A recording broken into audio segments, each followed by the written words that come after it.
Hello दोस्तों, नमस्ते, प्रणाम। हम किरण शर्मा हम मंजू शर्मा अपना यूट्यूब चैनल पर सबके स्वागत करै छी। नमस्ते, प्रणाम, सब गोटन के प्रणाम।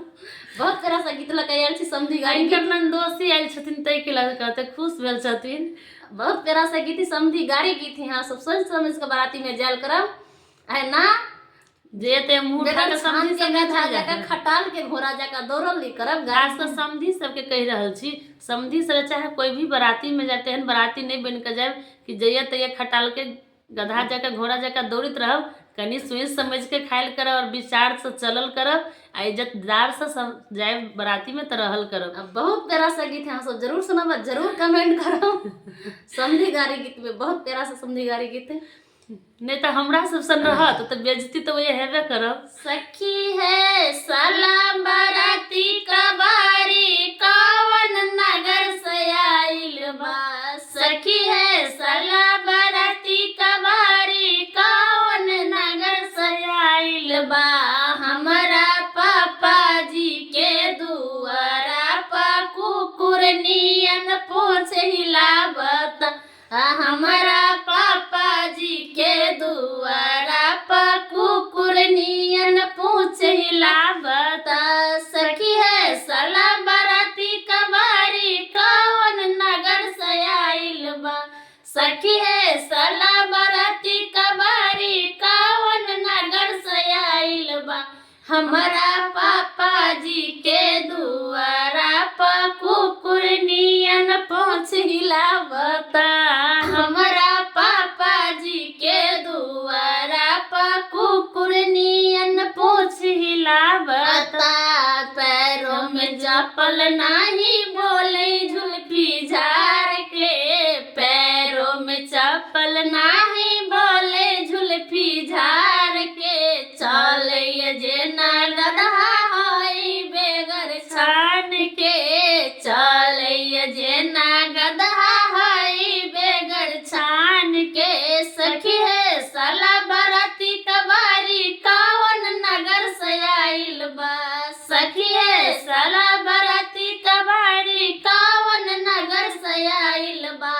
हमारा चाचा जी के दुआरा पर बिल्ली नियन टुकुर टुकुर ता। हमारा चाचा जी के दुआरा पर बिल्ली नियन टुकुर टुकुर ताकता।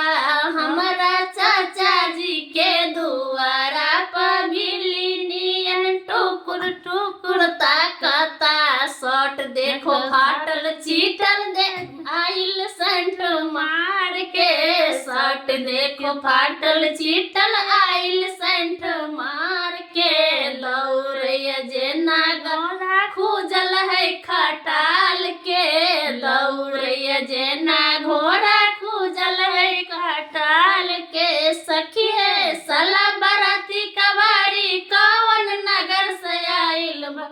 सखी है साला बाराती कबारी कवन नगर से आइल बा।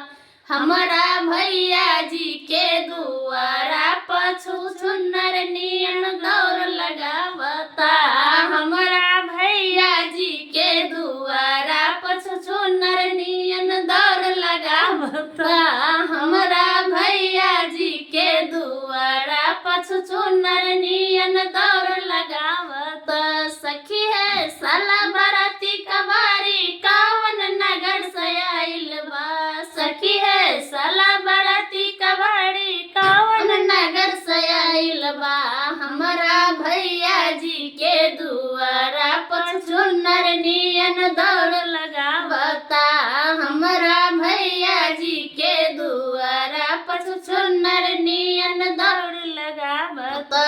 धोती है फाटल चीटल कुर्ता रंगदार के। धोती है फाटल चीटल कुर्ता रंगदार के। भगैया जेना गधा खूजल है खटाल के।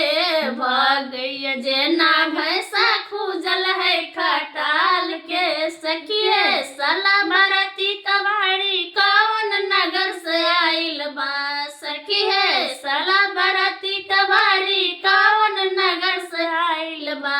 हमारा पापा जी के दुआरा पर कुकुर नियन पूछ पूछ हिलावता हमारा पापा जी के दुआरा पर कुकुर नियन पूछ हिलावता। बुझलिए कतो जाए तो सोच समझ के जाए।